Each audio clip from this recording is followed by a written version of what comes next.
আরজিকর কাণ্ডের প্রতিবাদে দিকে দিকে প্রতিবাদের আগুন ছড়িয়ে পড়েছে, বাদ যায়নি কামারপুকুরেও। কামারপুকুর চটি সংলগ্ন বিবেকানন্দ স্ট্যাচুর নিচে সমস্ত স্তরের মানুষজন এক হয়ে হাতে মোমবাতি জ্বালিয়ে প্রতিবাদ সংগঠিত করে।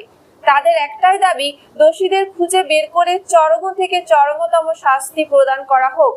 এমন শাস্তি দেওয়া হোক যাতে দেশের আর কেউ যেন এরকম ঘৃণ্যতম কাজ আর না করে, এবং তারা এও দাবি তোলে এই ঘৃণ্যতম কাজের সাথে জড়িত সমস্ত ব্যক্তিদেরকেই শাস্তি দিতে হবে।